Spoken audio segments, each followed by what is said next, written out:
It's like, if you tweet anything about One Direction, you'll get a lot of hate immediately. They're just searching the words and then writing back to anybody who writes about them. The audition process for Are You There, Chelsea? Was overwhelming and exciting. It was my first pilot season and one of the first pilots I auditioned for. I love watching The Real Housewives of New York. That's my guilty pleasure. But I don't even feel guilty.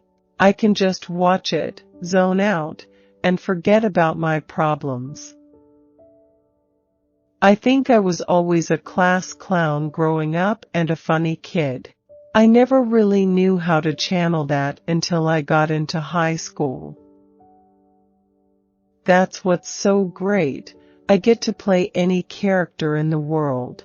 And I think that's one of the things that makes doing Comedy Bang Bang or other improv podcasts so fun, as well as my own, is that you can really explore a character deeply for a long period of time.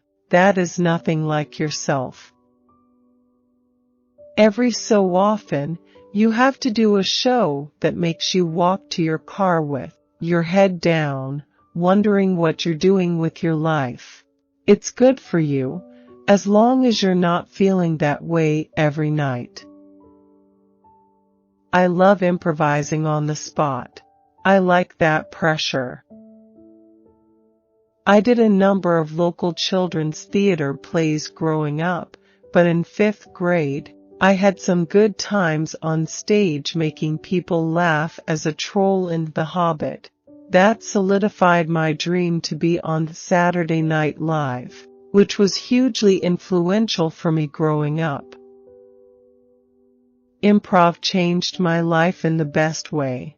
I gained so much confidence and really learned how to use my sense of humor to do something other than make sarcastic comments to the TV, though that remains one of my best skills. I stayed in Chicago for college mainly to continue doing improv, which was an awesome decision for me. I love creating characters that are ridiculous and flawed. To me, the most important thing about comedy is the joy it can bring to the performers and the audience alike. I love making people laugh and not overthinking things. Some of my favorite moments are when I am doing an improv scene with friends, and I can't stop laughing during it. Most people have kind of done something that could put them in jail at least for one night. Comedy is my first love. That's my main goal in life, to keep doing comedy. I often play characters on TV shows that are more sweet and naive and just kind of puppy dog eyes, and I don't think I am like that as a person. My improv definitely shows a different side of myself, which is more true to what my real humor is and what my real personality is. And I guess wild is a good word for it. I'm still sweet, but I won't let anyone walk all over me. I had a teacher who recommended I take improv classes in Chicago. I'm from Evanston, Illinois, so I did improv classes at Improv Olympic, and that kind of opened me up. Doing improv really got me started in my whole career. I believe that each person can make a difference, but it's so slight that there's basically no point. I love LA and feel attached to this city, but I don't identify myself as being a part of it. I'm more of a tomboy. I fall into the jeans and a t-shirt style, for sure, but I have a girly side to me. I love them all, and I love Howard Stern and Oprah. I live for watching TV and partying with my book club.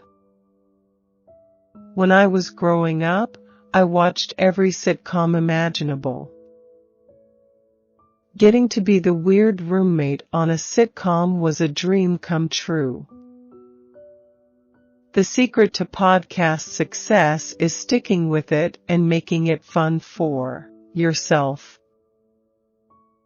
The podcasts that keep my attention are those where I can feel the hosts and guests are enjoying themselves or are really passionate about the subject matter. The connective tissue between storytelling, advice, and comedy is passion.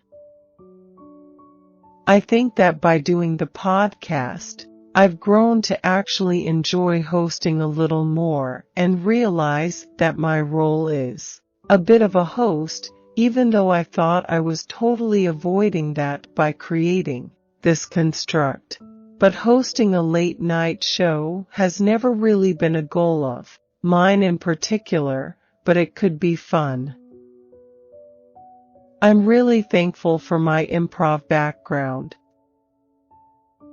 So many of my characters have really crazy physicalities, so it's really fun to be able to say, like, I'm an elf who's the size of a dollar bill. Doing comedy bang, you have to play at the top of your abilities, so it is so fun to get that opportunity. I've grown a lot as a performer just working with those guys. I feel like that would be pretty strange to meet a voice actor as a kid. I would really like to create my own show. And I really want to meet Oprah. I'm a huge Bachelor fan. I had always done broader characters, but going to UCB and speaking to my own voice was important for auditioning for TV and film. It's really fun to play a character that fights back and say what she means. Society is really coming to a point where they're not asking if women can be funny anymore. We all know they obviously are. I love watching people tell stories because it's very vulnerable. I was invited to do an all-female improv festival in Portland called All Jane, No Dick. The person running it asked me if I had a female improv team, and I just said yes, and then figured out who I would want to bring with me. We had such a fun show together that we decided that we should keep doing it.